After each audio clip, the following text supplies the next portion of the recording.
tayo po ay nasa Book of Romans at kung naaalala po natin na tayo ay nagsimula sa chapter 1 na kung saan sa 1:17 sinabi ni Paul na ang gospel, ang mabuting balita ay ang kapangyarihan ng Diyos para sa kaligtasan. At mula doon, ah, pinakita niya sa atin ang ating kondisyon. Pinakita niya sa mga Hudyo ang kanilang kondisyon at lahat tayo ay makasalanan at hindi umabot sa kaluwalhatian ng Diyos. At mula doon, pinaliwanag niya ang gospel.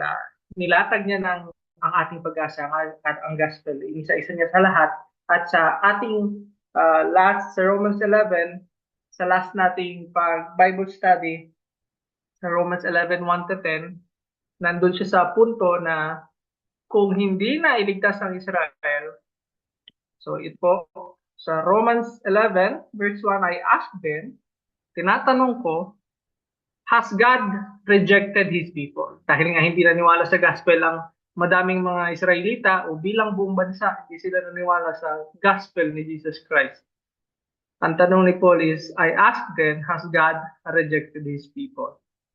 So ang sagot is by no means. Hindi totoo na ni-reject ng Diyos ang kanyang mga tao. Dahil ang kasagutan doon is God has not rejected His people whom He foreknew. So doon po umikot ang ating usapan last Bible study na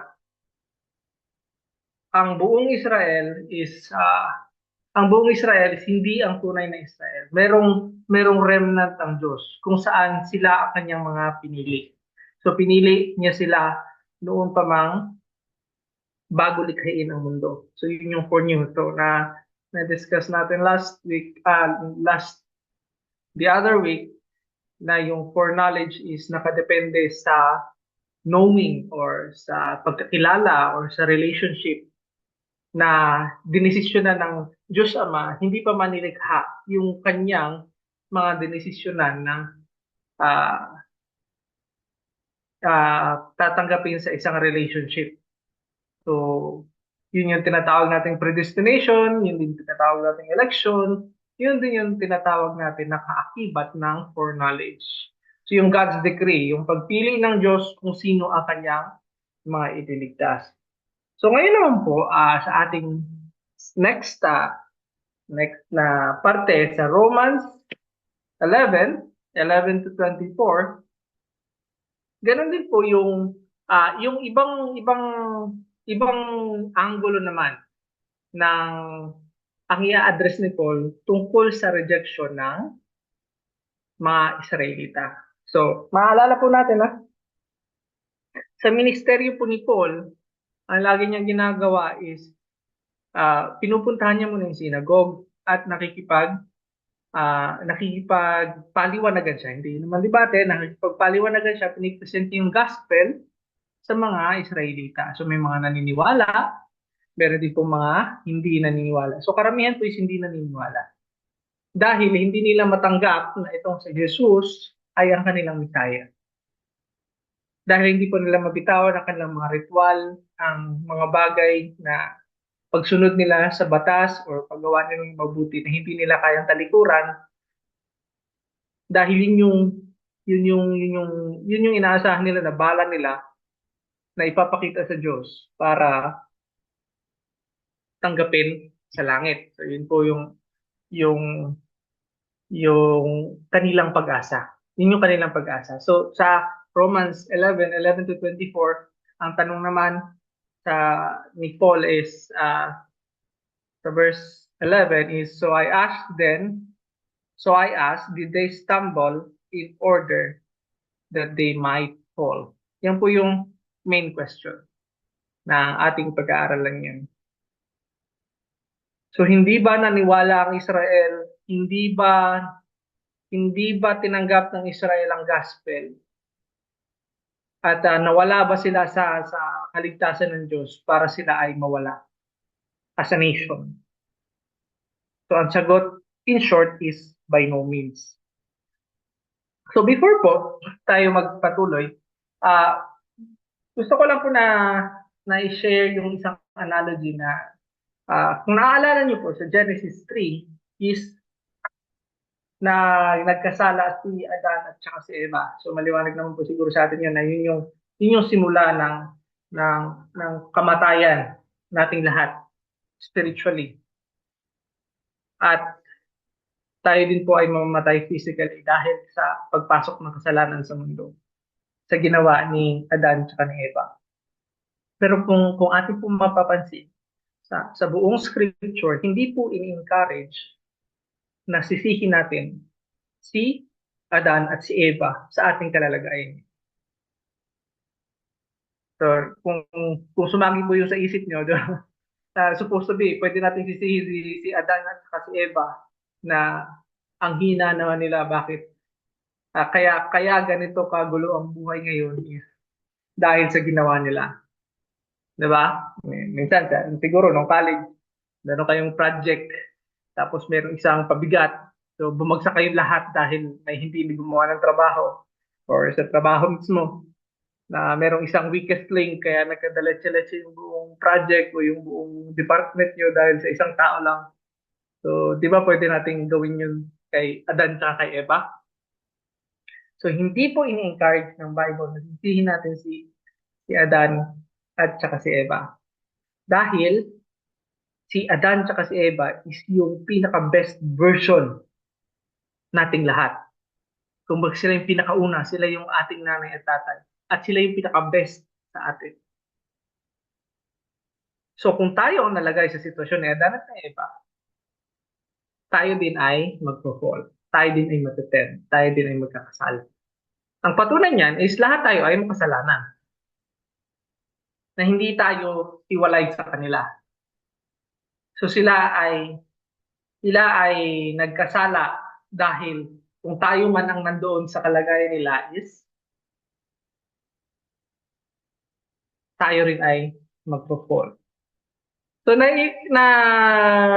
kung naisip niyo yun, na-realize niyo yun, mainam kasi related siya sa ating passage. So may tendency kasi tayo na sisihin na medyo maging arrogant dahil natanggap na natin yung gospel. At yung Israel na kung saan nanggaling si Jesus, ni-reject nila yung gospel. So yun yung isa sa mga ina-address ng ating passage. So, verse 11, so, as sinasabi ni Paul, so I asked, did they stumble? Did they stumble? Yung Israel ba ay nadapa in order na they might fall? So, kumbaga, na mawala na sila, na tuluyan, na mabigo na sila, na hindi na sila may ligtas. So, ang sinasabi ni Paul is by no means. Hindi.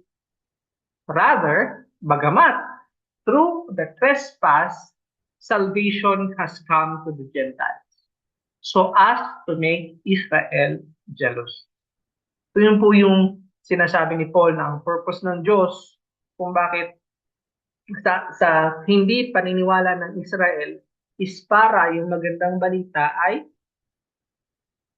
makaabot sa mga Gentiles. So siguro na may mga narinig kayo ng college na Mapua and others or UP and others. Kasi nga, yun yung distinction. Parang ganon, Israel and the Gentile.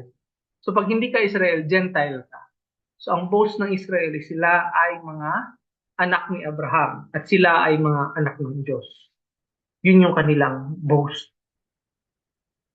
Pero tinanggihan nila ang magandang balita ni Jesus. Tinanggihan nila ang gospel na pinpreach ni Paul, ni Peter, ni John, ng mga apostles, ng buong church, ng mga Christians. Tinanggihan ng mga Israel. As a nation, may mga Israelites na naniwala, pero as a nation, as a religion, hindi nila tinanggap si Jesus bilang Messiah. Hindi nila tinanggap yung magandang balita, hindi rin nila tinanggap yung kapatawaran na accomplish ni Jesus Christ sa cross.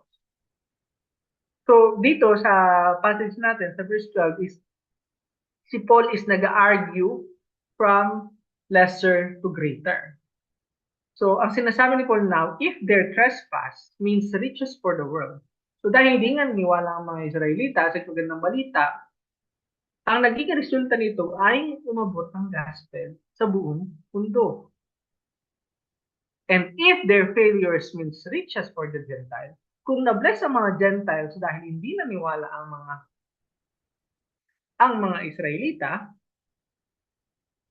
and if their failure means riches for the Gentiles, how much more will their full inclusion mean? So ang sinasabi ni Paul, hindi pa nga naniwala ang mga Israelita sa gospel ng kanilang Messiah, is ganito na yung blessing na umagos sa buong mundo, na nakaabot yung gospel sa mga Gentiles, na natanggap natin yung kaligtasan na inaccomplish ni Jesus. How much more? Mas gaano pa kaya kung ang buong Israel ay naniwala sa gospel? How much more will their full inclusion? So kumbaga, hindi kasama ang Israel sa ngayon sa mga naniniwala sa gospel, pero hindi sila mawawala, hindi sila kakalimutan. So yung blessings na tinanggap ng buong mundo sa pamamagitan ng gospel ay mas hihigit pa kung ang Israel ay maniniwala din sa kanilang Messiah. So yun yung sinasabi ng verse 12. So bigyan natin ng maikling summary. So did they stumble in order that they might fall? So sila ba ay nadapa para sila ay tuluyan ng mawala? Ang sinasabi ni Paul, hindi. So ang argument ni Paul is, now if their trespass means riches to the world, kung hindi pa nga sila niwala, is ganito na yung blessing sa buong mundo ng gospel. At kung yung kanilang pagkabigo ay kayamanan para sa mga hindi, how much more will their full inclusion mean? So kung maalala po natin, yung pangako ng Diyos kay Abraham, di ba? By your offspring, the whole world will be blessed. So sa paliwanag ni Paul sa mga itong pasahe, yung offspring ay si Jesus Christ na nanggaling kay Abraham. Pero ang Israel as a religion, the Judaism as a country is ni-reject si Jesus Christ. Which means ang gospel ay binigay ng Diyos sa mga Gentiles. Pinaabot ng Diyos sa mga Gentiles at nililigtas ng Diyos sa pamamagitan ng gospel yung mga Gentiles, habang ang Israel bilang bansa, bilang relihiyon ay defiant, rebellious, ayaw tanggapin ang kanilang sariling kaligtasan. So, yun po yung sinasabi ng verse 11 and 12. So, verse 13, now I am speaking to the Gentiles inasmuch as I am an apostle to the Gentiles. I magnify my ministry. So, di ba, ngayon si Paul is, sa sulat niya is nagsasabi siya na ako ay nagsasalita sa inyo kahit ako ay Diyo. Kasi ako yung apostol to the Gentiles. Yun yung binigay na ministry ng Banal na Espiritu kay Paul. Di ba? Naalala natin sa Acts na sinet aside si Paul at si Barnabas para abutin ang mga Hudyo ng magandang balita. So meron nga kakaibang nangyari, di ba? Parang ang naiwan sa mga Israelita ay sila Peter, John na mga mangingisda. Sila Matthew na hindi sila ganoon, hindi sila in sa religious system ng Israel. Pero ang pinadala sa Gentiles ay si Paul. Si Paul ay estudyante ni Gamaliel, isang Pariseo. Hindi lang isang Pariseo, isang mataas na scholar. Dahil ang teacher niya ay si Gamaliel. So ang iniwan sa Israel is yung mga fisherman, yung tax collector, yung the rest ng disciples, pero ang pinadala sa Gentiles ay yung scholar, si Paul. Yung nag-aral ng Old Testament, expert sa law, Hebrew of the tribe of Benjamin, Ang sinasabi ni Paul is, ako man na dedicated ako na Israelita, ako'y nalulugod sa ministry na ibinigay sa akin. So inasmuch then as I am an apostle to Gentiles, I magnify my ministry. Pero alam niyo yung purpose, pareho ng purpose ng Diyos, I magnify my ministry in order somehow, kahit pa paano, to make my fellow Jew jealous and thus save some of them. So ang focus ni Paul ay para sa mga Gentile, pero hindi niya kinakalimutan ang mga Hudyo. For if their rejection, ito na naman siya sa lesser to greater, if their rejection means the reconciliation of the world, what will their acceptance mean but life from the dead? So kahit na nakapokus ang ministry ni Paul sa mga Gentiles, hindi niya kinakalimutan ng mga Hudyo para mailigtas niya ang iilan sa kanila. Dahil nga, na sa ngayon pa lang, na nire-reject ng Jew, ng Hudyo, ng Israel, ng Judaismo ang gospel, ang na-accomplish kaagad ng gospel is na-reconcile ang mga hintil, which is yung buong mundo, sa Diyos dahil sa magandang balita. Dahil kung ang Israel mismo ang tatanggap sa kanilang Messiah, mas malaking blessing ang mangyari. So what will their acceptance mean but life from the dead? So pinagpapatuloy ito na Paul na sabi niya sa 16, if the dough offered as first fruits is holy, so kahit na yung representative, yung first fruits is holy, yung buong batch ng harina na kung saan kinuha yung first fruit at in-offer ay holy. And if the root is holy, so are the branches. So galing sa harina, pumunta naman siya sa olive branch something, olive plant. And if the root is holy, so are the branches. So balikan natin yung ating listahan sa ating katanungan. Did they stumble in order that they fall? So, ang sabi is, by no means. Hindi mawawala ang Israel.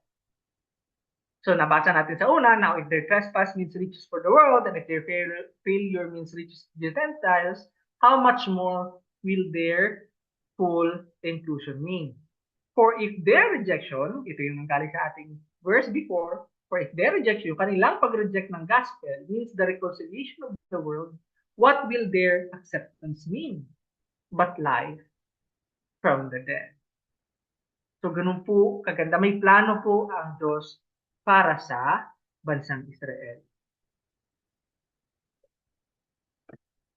Verse 17, but if some of the branches were broken, so sa ngayon po, yung mga Israel ay, yung mga Israelita, inire-reject nila yung gospel, ayaw nila kay Paul, inaaway nila si Paul, pinipersecute nila ang mga Christians.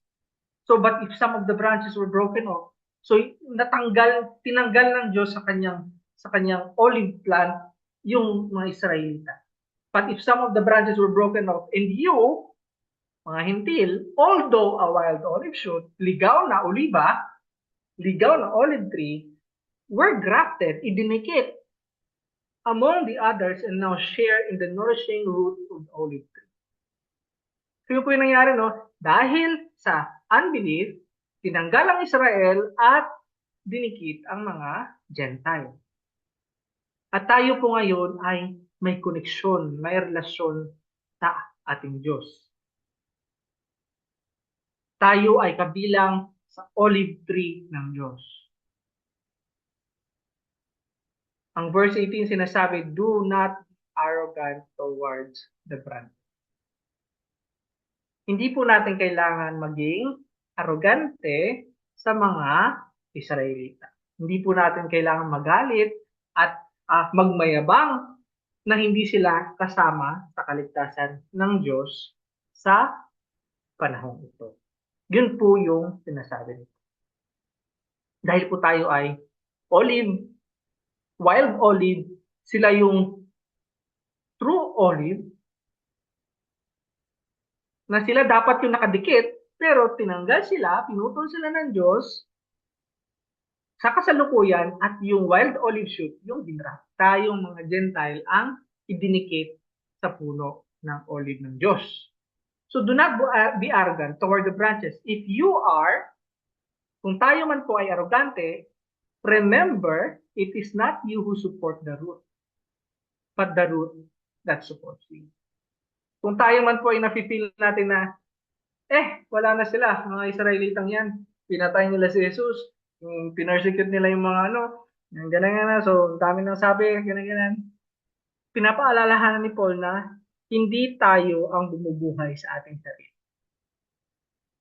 It is not you na arrogant, ako na arrogant, ang sumusuporta sa ugat, kundi ang ugat ang sumusuporta sa akin.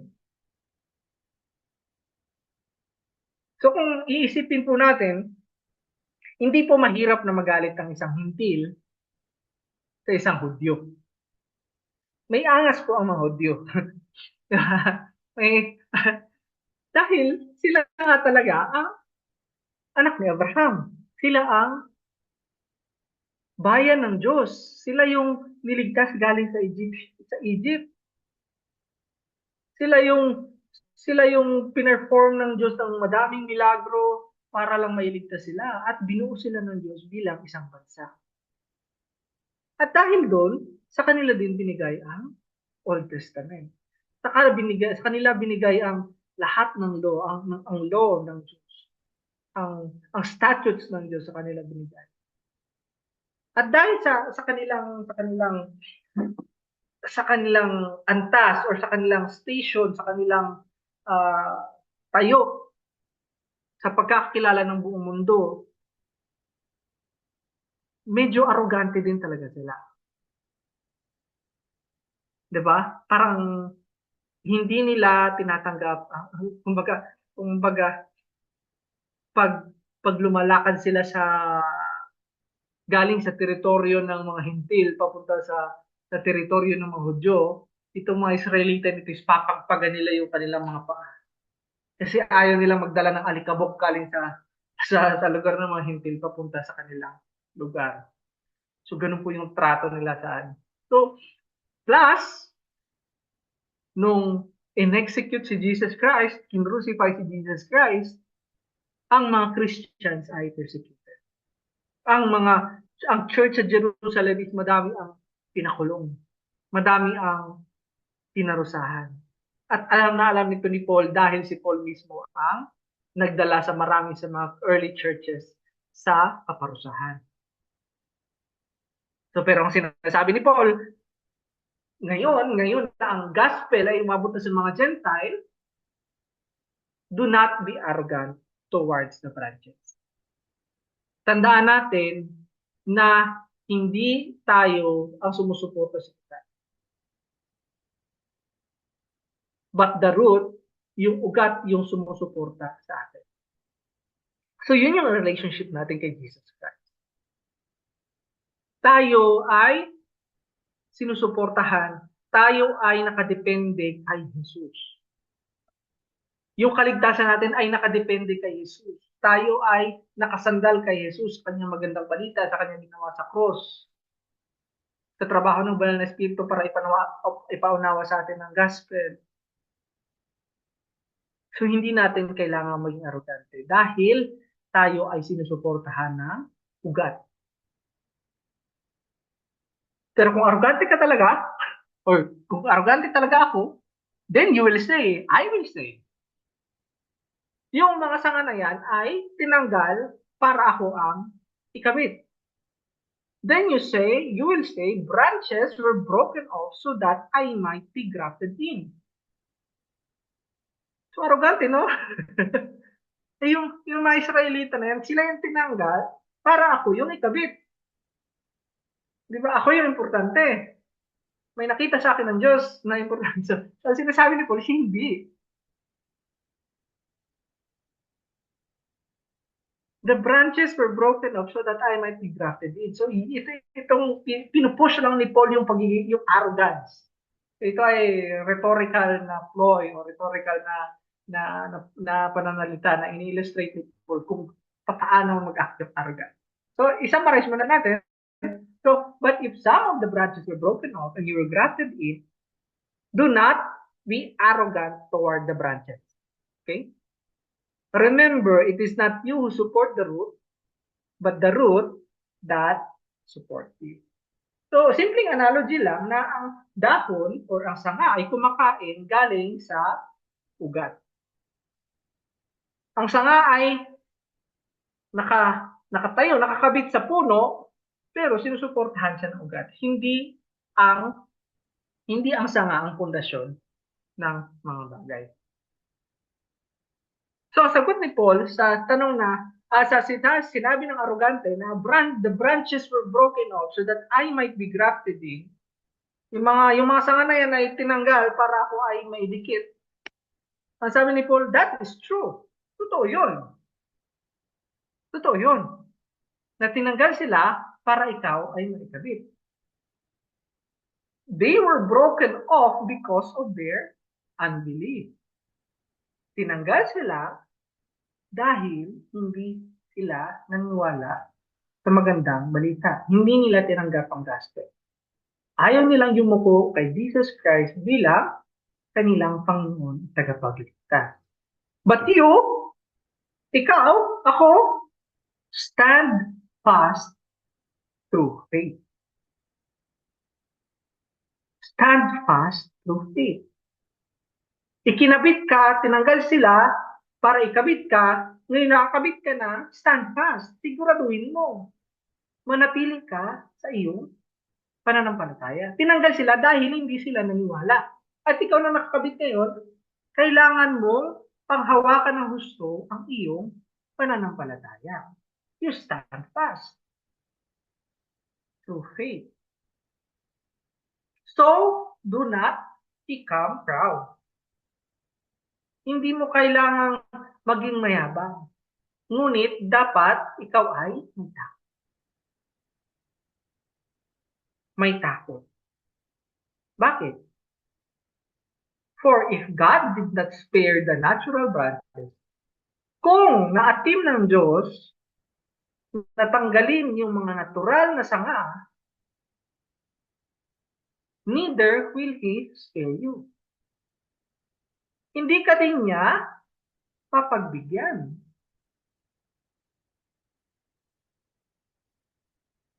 Hindi ka din niya papagbigyan. Hindi siya magiging lenient sa'yo. Hindi siya relax. Kumbaga, hindi dahil sa nakadikit ka na, idikit ka na. Dahil may rason kung bakit tinanggal yung mga tinanggal na sanga. Dahil hindi sila naniwala sa maganda. Ngayon, kung nakadikit ka na at hindi ka nanatili sa pananampalataya, tinanggal nga yung mga natural na branches, ikaw pa kaya na hindi ka natural. Ikaw ay grafted lang. Ikaw ay artificial. Hindi ka nabibilang dun sa tunay na puno.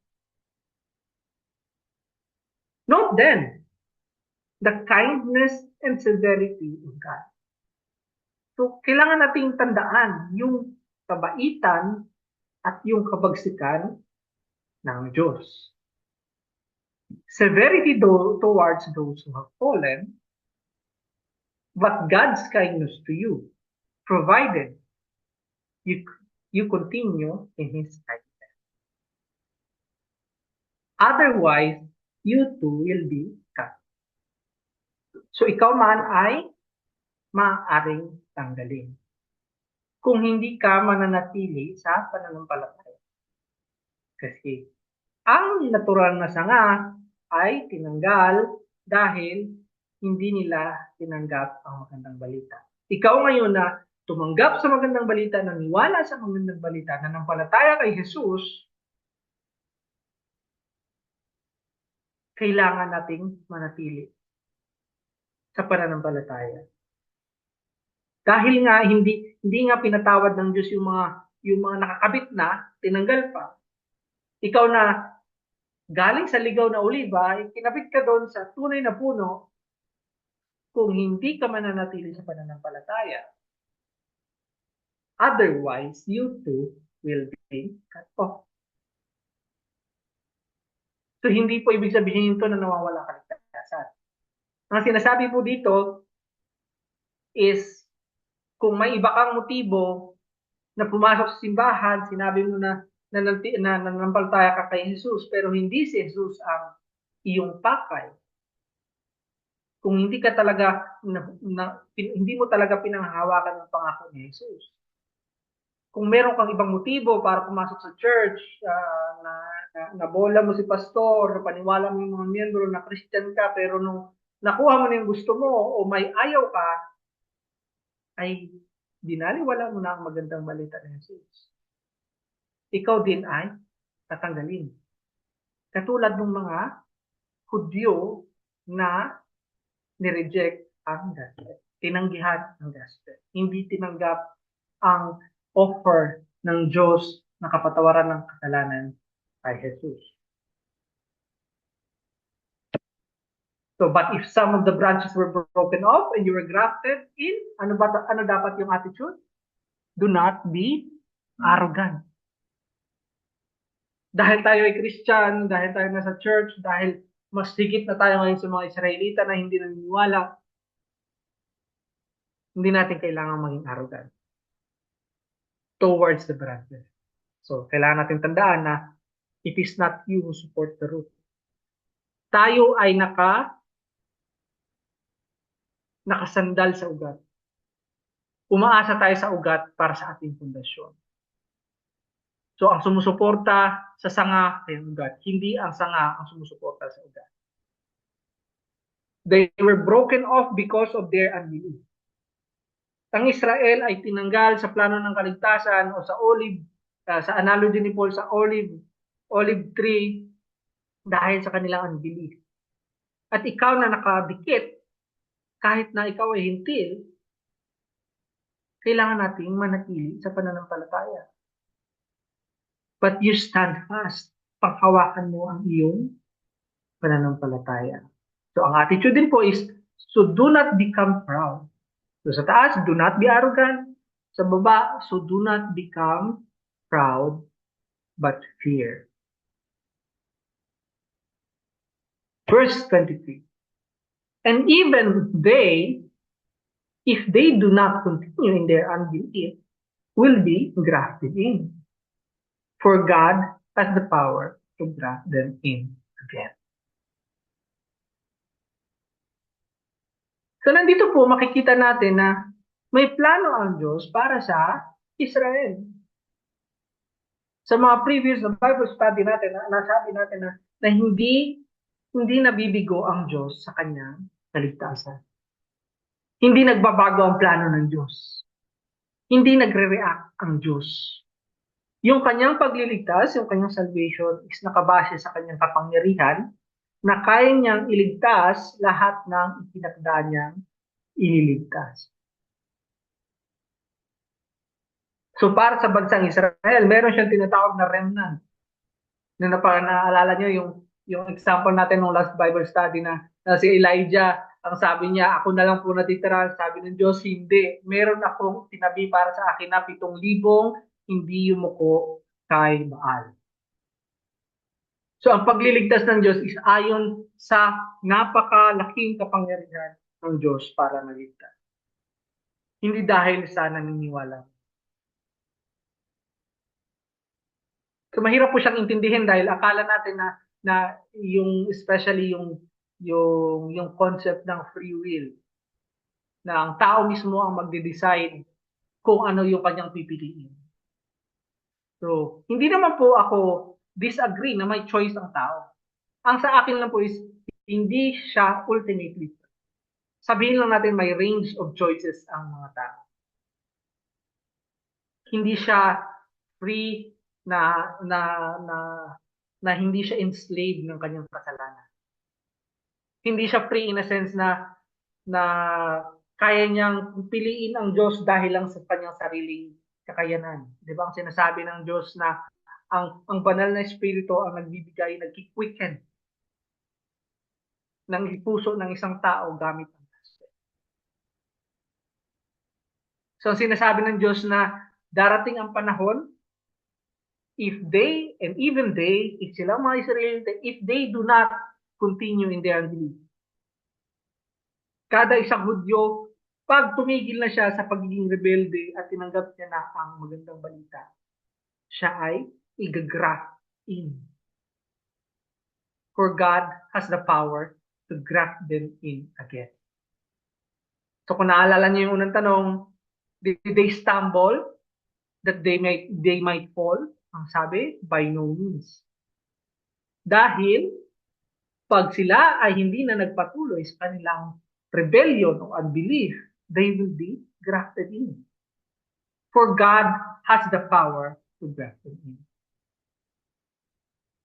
So maalala natin na ang pagliligtas ng Diyos ay nakadepende sa kanyang kapangyarihan.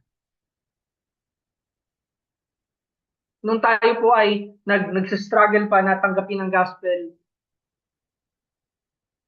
wini-weigh natin yung mga bagay-bagay. Pero nung natanggap natin ang gospel, merong nag-click sa ating mga puso. Merong sudden realization na matanggap natin ang kalalagayan natin, na tayo ay walang pag-asa at kailangan natin ng Diyos.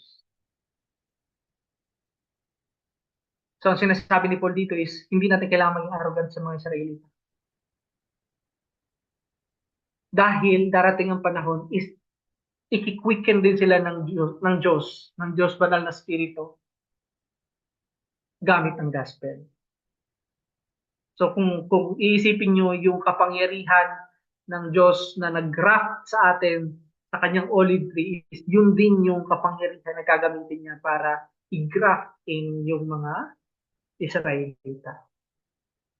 If they do not continue in their unbelief. So verse 24, for if you were cut from what is by nature a wild olive tree and grafted contrary to nature into a cultivated olive tree, how much more will these natural branches be grafted back into their own olive tree? So isipin mo,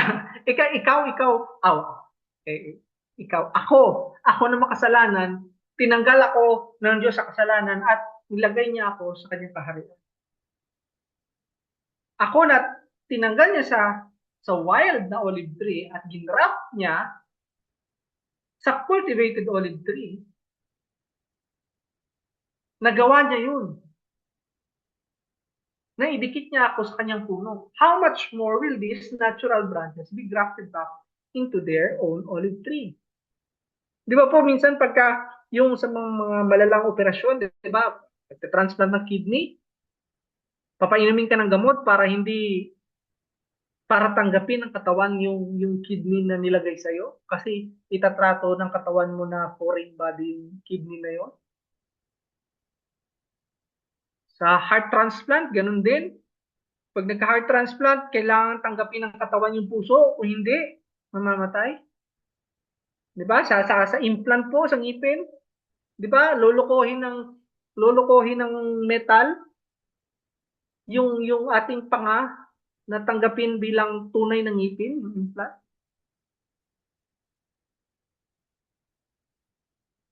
So ang sinasabi ng Diyos, ikaw nga na tinanggal ka sa ligaw na olive tree at nilagay ka sa cultivated olive tree.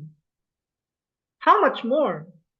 Mas gaano kadali itong mga natural na branches? Yung bansa ng Diyos, yung anak ni Abraham, para ibalik sila sa kung saan sila dapat nabibilang. So, kumbaga, walang rejection. Napakadaling gagawin ng Diyos yun. Kung sila ay hindi na magpapatuloy sa kanilang unbelief.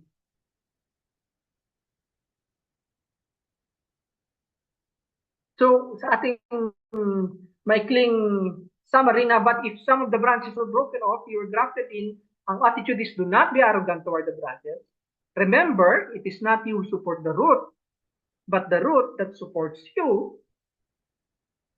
Next item, they were broken off because of their unbelief, but you stand fast through faith. So do not become proud, but fear. Dito naman sa ating passage ngayon is, if they do not continue in their unbelief, they will be grafted in. Pag sila ay tumigil na sa kanilang rebellion, sila ay ibabalik sa puno ng olive, sa plano ng kaligtasan. For God has the power to graft them in again.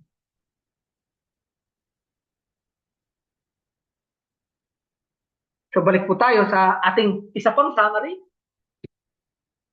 So did they stumble in order that they might fall? So sila ba ay nadapa para sila ay tuluyan ng mawala sa plano ng kaligtasan ng Diyos? By no means.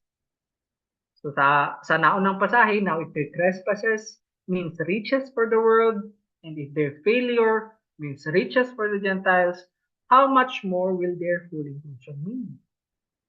Yung blessing na hindi pa nga sila kasama, ay na-bless na yung mundo, how much more kung sila ay kasama? So for if the rejection means reconciliation of the world, nung nireject ng Israel ang gospel, ay na-reconcile sa Diyos ang buong mundo, what will their acceptance mean but life from the dead? So ito yung mga lesser to greater na argument ni Paul.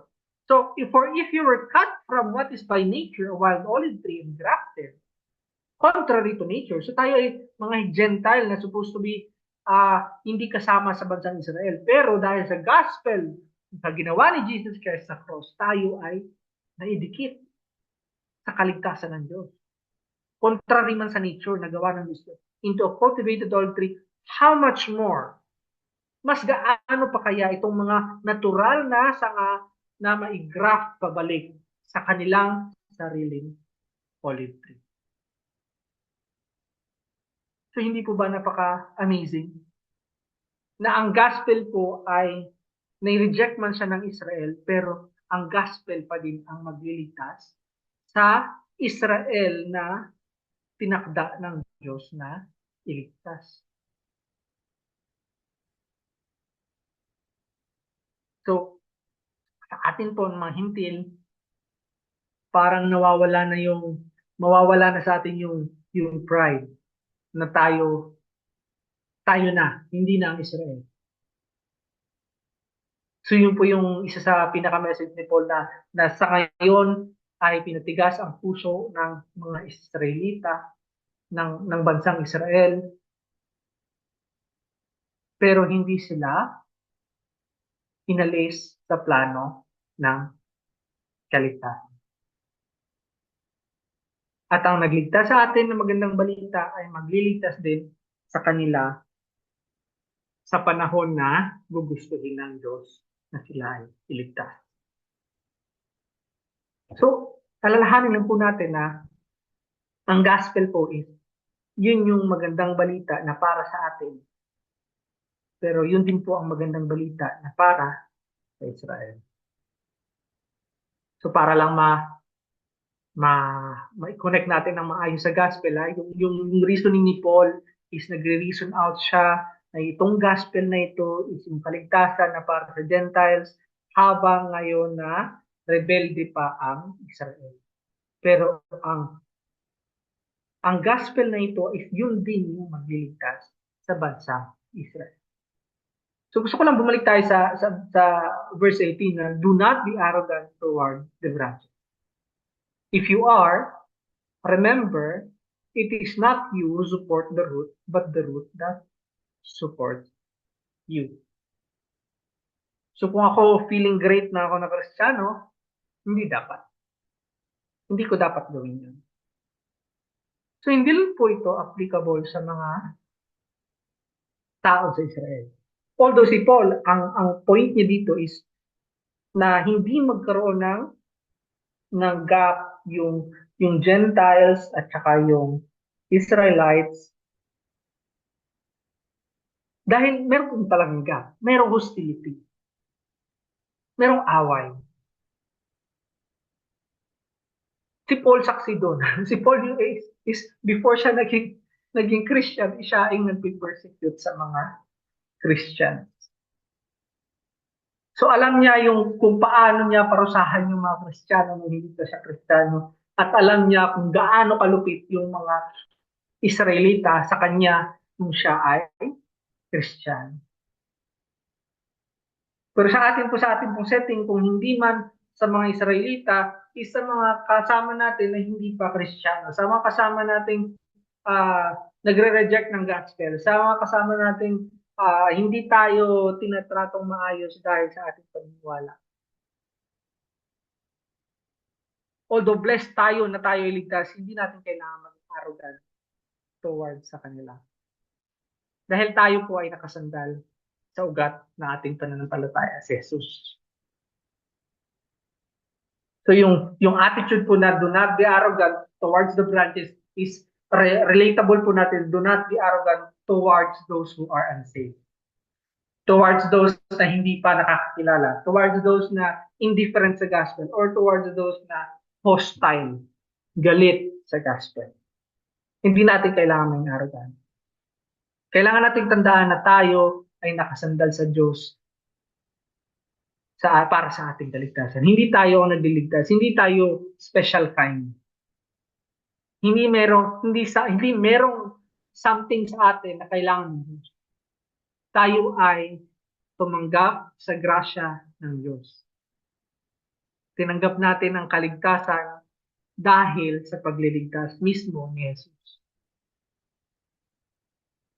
Hindi natin matatanggap ang gospel kung hindi tayo hiniko ng Diyos. Kung hindi pinalitan natin pusong bato ng pusong laman para makapakinig at malaman na kailangan natin ang kaligtasan. So our salvation is dependent on the finished work of the Lord Jesus on the cross. Ang Diyos Ama ay pinlano ito. The Father planned it. Jesus accomplished it. And the Holy Spirit applies it. So lahat po ng in-enjoy natin bilang isang Christian ay grasya ng Diyos. It is all God's grace.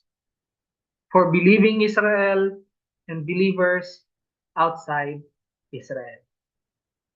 So yun po, nagtatapos sa atong Bible study. Maraming salamat po na nakatulong sa ating kaunawaan ng ating passage. Let us pray.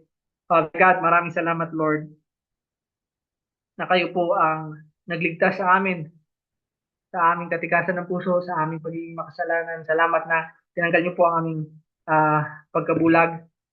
Binigyan niyo po kami ng pagnanasa na makilala ng gusto ang aming Panginoon na si Jesus na namatay sa cross para sa amin.